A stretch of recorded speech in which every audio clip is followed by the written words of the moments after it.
là qu'aujourd'hui il y a la décentralisation. Elle est irréversible. Et ça passe inévitablement par ce genre d'outils.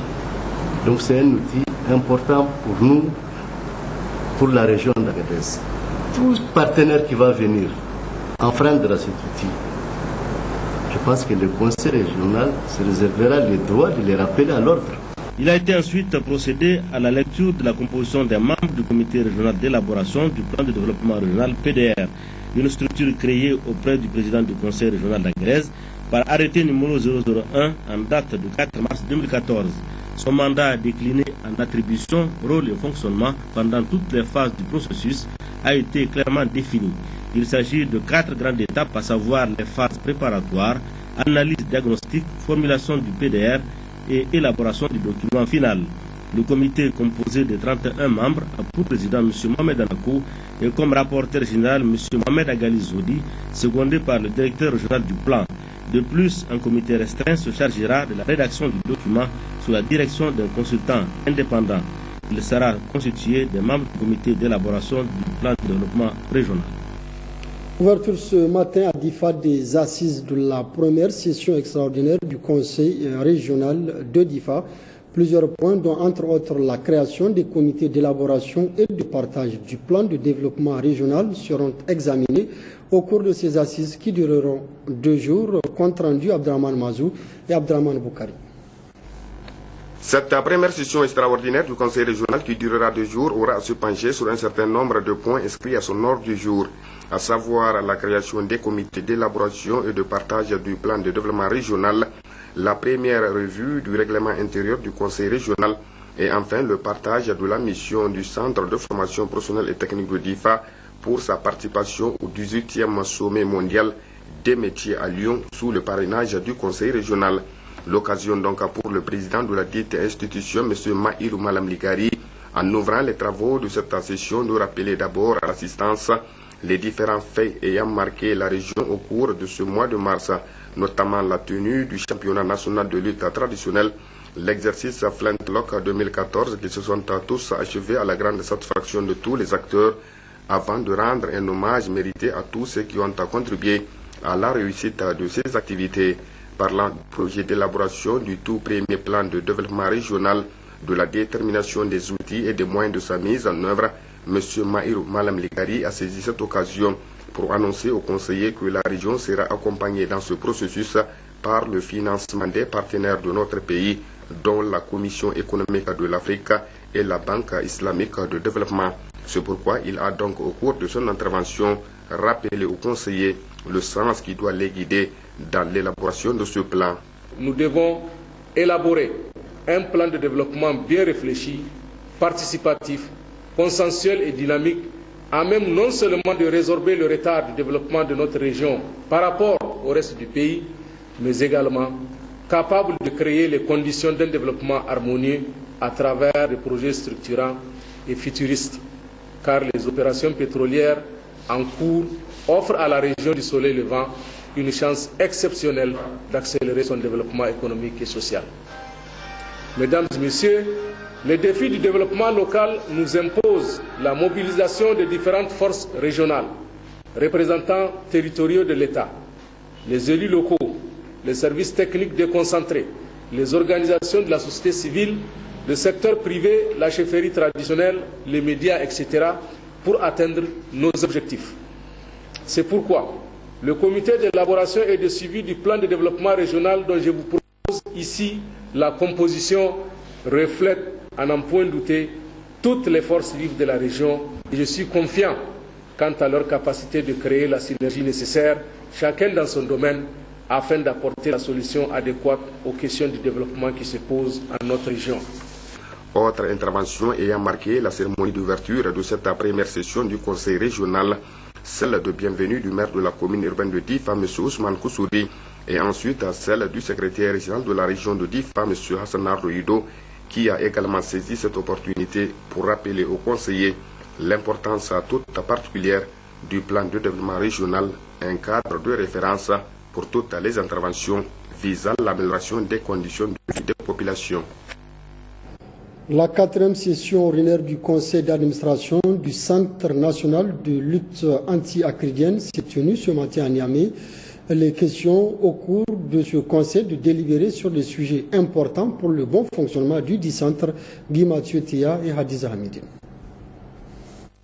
Ce conseil d'administration du Centre national de lutte anti-acridienne a pour point inscrit à l'ordre du jour l'examen et l'adoption de l'organigramme, examen et adoption des attributions, bilan des activités 2013, plan d'action 2014, projet de budget 2014 et divers. Le président du conseil d'administration du Centre national de lutte anti-acridienne a salué les actions menées à différents niveaux par le centre notamment. Au niveau de la prospection et de lutte, le centre a déployé 23 équipes de prospection, 5 équipes de lutte et a mobilisé 768 personnes, dont 33 prospecteurs, 540 FDS, 127 chauffeurs, 30 guides et 30 manœuvres. Ce dispositif a permis le traitement de 811 hectares correspondant à la superficie ayant atteint le seuil de traitement. Pendant cette session, hormis des documents habituels, vous doterez le centre d'un nouvel organigramme.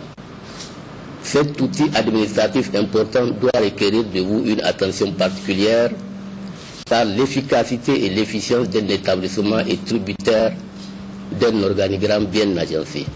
Le conseil d'administration est l'instance qui décide, entre autres, du régime général de recrutement, d'emploi et de rémunération du personnel. Partant de ce pouvoir, au cours de cette session, j'exhorte les administrateurs à réfléchir sur l'amélioration des conditions de travail du personnel auxiliaire. En définitive, le Centre national de lutte anti-acridienne a pour mission la surveillance et la lutte contre le criquet pèlerin sur toute l'étendue du territoire national. Réunion de lancement ce matin à Agadez de l'opération vente de céréales à prix modéré, une mission du dispositif national de prévention et de gestion des catastrophes. La mission conduite par Nuhu Mahmoud Lamine a saisi l'occasion pour expliquer aux acteurs impliqués les modalités pratiques du déroulement de cette première phase au titre de la région d'Agadez. Compte rendu Mohamed Madou et Nasser Nakakali. L'opération vente de céréales à prix modéré, initiée sur instruction du gouvernement, va démarrer très tôt cette année sur l'ensemble du territoire national. La première phase, objet de la présente réunion de lancement, touchera en priorité les populations en situation d'insécurité alimentaire sévère. Elle concerne précisément les zones où sont menées concomitamment des opérations de cash transfer ou de cash forward, les victimes des inondations de 2013, les réfugiés et les retournés dus aux conflits sociaux survenus dans la sous-région africaine. La première phase de l'opération vente de céréales à prix modéré au niveau de la région d'Agadez porte sur 520 tonnes. Environ 5835 ménages répartis dans les 15 communes seront touchés. En ouvrant les travaux, le secrétaire général adjoint de la région, M. Abdourahmane Moussa, a adressé au nom du gouverneur empêché ses sincères remerciements et sa profonde gratitude au gouvernement de la 7e République. Il s'agit principalement du président de la République, chef de l'État, El Hadj Issoufou Mahamadou, et du Premier ministre Brigitte Raffini pour avoir bien voulu mettre en œuvre précocement et au moins opportun l'opération vente de céréales à prix modéré. Les résultats des rencontres techniques d'évaluation de la situation alimentaire, nutritionnelle et pastorale organisées en novembre 2013 ont fait ressortir, a-t-il rappelé, 2 départements extrêmement vulnérables dans la région d'Agadez, à savoir Arlit et Ifirwan. Aujourd'hui, a indiqué le SGA de la région, la situation des 2 entités administratives peut être qualifiée de très préoccupante en ce début de la période de soudure. C'est dire que les espoirs de leur population reposent sur le plan de soutien élaboré et mis en route à travers la vente à prix modéré étalée sur 6 mois. Le chef du département projet d'atténuation des crises alimentaires, M. Nuhu Mamadou Lamine, explique ici les modalités pratiques du déroulement de cette opération impliquant les préfets, les maires, les cadres techniques et les points focaux du dispositif national de prévention et de gestion des catastrophes et des crises alimentaires. Nous sommes ici dans le cadre du lancement de l'opération vente à prix modéré 2014. C'est une opération qui a été prévue dans le plan de soutien. C'est l'occasion pour nous de leur expliquer comment va être fait l'acheminement des vivres du niveau régional au niveau département et au niveau communal en rapport avec l'OPN.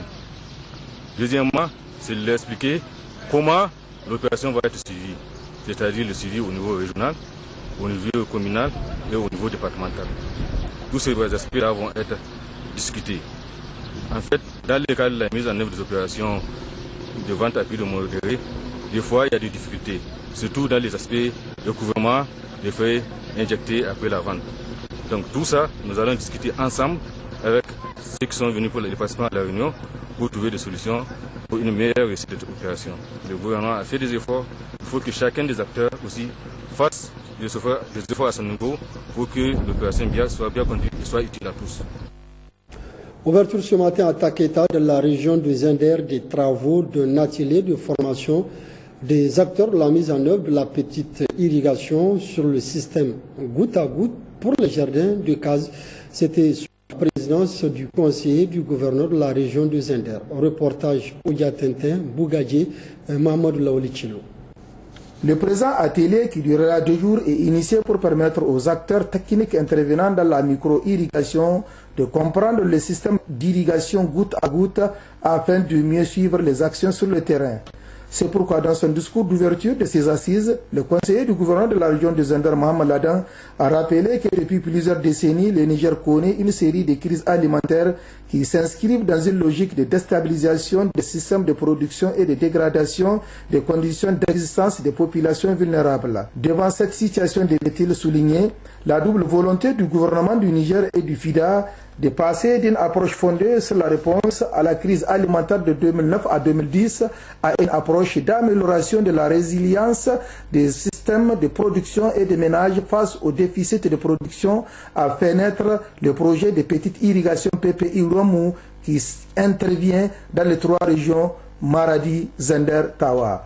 Il a aussi notifié que PPI Romou a pour objectif d'améliorer la sécurité alimentaire des populations rurales cibles de 3 régions avec comme objectif de développer et d'augmenter les revenus de 65 000 ménages ruraux dans 30 communes des régions de Maradi, Zender, Tawa. Il a en outre exhorté les participants d'être attentifs à cette formation sur le goutte à goutte qui du reste est considérée comme une technologie novatrice pour la mise en œuvre de l'initiative 3N, principal axe du programme de développement économique et social qui constitue les outils majeurs du programme de renaissance de son Excellence El Hadji Mahamadou Issoufou, président de la République. Maman Laden n'a pas manqué d'adresser ses sincères remerciements à l'endroit du FIDA, PPI et tous les acteurs de la lutte contre l'insécurité alimentaire dans la région de Zender.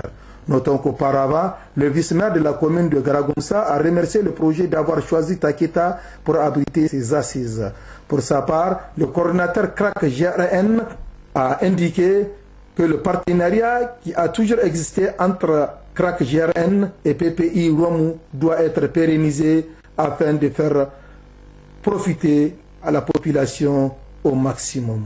Quant au coordinateur du PPI Romou, Abakar Ousmane Gojé, a d'une manière succincte rappelé les objectifs assignés à ces projets et l'atteinte de cette formation goutte à goutte qui consiste à améliorer les conditions de vie des femmes et des jeunes de la région de Zender et les autres deux régions, à savoir Maradi et Tawa. La journée mondiale de l'eau est célébrée le 22 mars de chaque année. En prélude à l'édition 2014 de cette journée, un atelier d'information et de sensibilisation des journalistes et des organisations de la société civile s'est tenu ce matin à Niamey. Un atelier de 24 heures initié par le réseau des journalistes pour l'eau, l'hygiène et l'assainissement en partenariat avec l'ONG internationale WaterAid. Les précisions avec nos reporters Jocelyne Amoussou et Hamidou Abdoulaye. Tous les acteurs intervenant dans les questions d'eau, d'hygiène et d'assainissement au Niger sont réunis ici pour éclairer la lanterne des hommes des médias et des organisations de la société civile à l'appel du réseau des journalistes pour l'eau, l'hygiène et l'assainissement.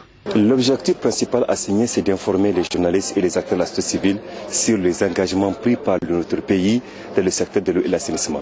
Vous savez que le Niger a pris beaucoup d'engagements sur le plan national et international pour l'accès à l'eau potable et aux infrastructures d'hygiène et d'assainissement. Le Niger, à travers son programme d'alimentation en eau potable, a prévu par exemple d'injecter 600 milliards de francs CFA d'ici 2015. La volonté est le plus faible dans le côté assainissement et même l'accès à l'eau, si on peut le dire. Parce que vous savez, aujourd'hui, on voit même Niamey qui est la vitrine du Niger, Niamey est insalubre. Et ça, ce n'est pas le tas. Ça,